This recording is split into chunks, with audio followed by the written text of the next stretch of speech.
হয়। সেজন্য নবীজি হাদিসে কুদসির মধ্যে বলেন, আস-সাদকাতু তারাকুল বালা, যখন তোমরা মুসিবতে পড়বা তখন তোমরা বেশি বেশি করে দান খয়রাত করবা। আর যখন আরো বেশি মুসিবতের মধ্যে পড়বা তখন লা ইলাহা ইল্লা আনতা সুবহানাকা ইন্নী কুনতু মিনাজ জালিমিন এইটা পড়বা।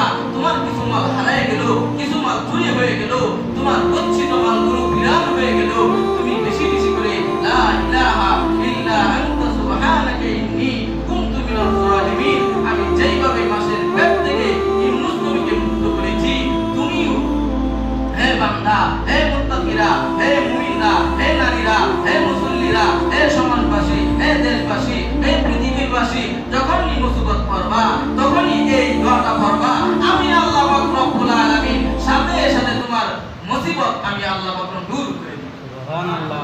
তাহলে আমাদের মুসিবত আছে না নাই? আছে। কত মুসিবত আছে।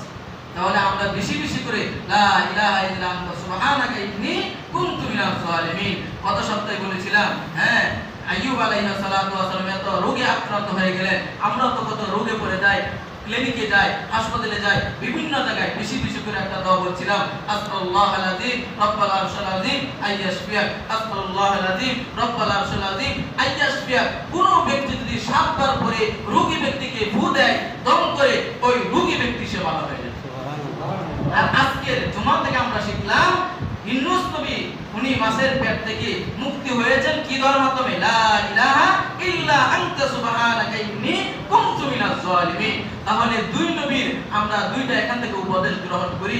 যদি রোগ হয়ে যায়, মিশকাতের হাদিসের মধ্যে আছে, নবী বলেন, আস্তাগফিরুল্লাহাল আযীম রব্বাল আরশিল আযীম আইয়াশফিয়াক। আর যখন মুসিবতে পড়ে যাব তখন আমরা বেশি বেশি পড়ব, লা ইলাহা ইল্লা আনতা সুবহানাকা ইন্নী কুনতু মিনাজ জালিমিন। আমরা যদি এই আমলগুলো করতে পারি, আল্লাহ পাক রব্বুল আলামিন উনি আমাদেরকে শিফা দান করবেন, উনি আমাদেরকে আরোগ্য দান করবেন, উনি আমাদেরকে সুস্থতার শরীর দান করবেন।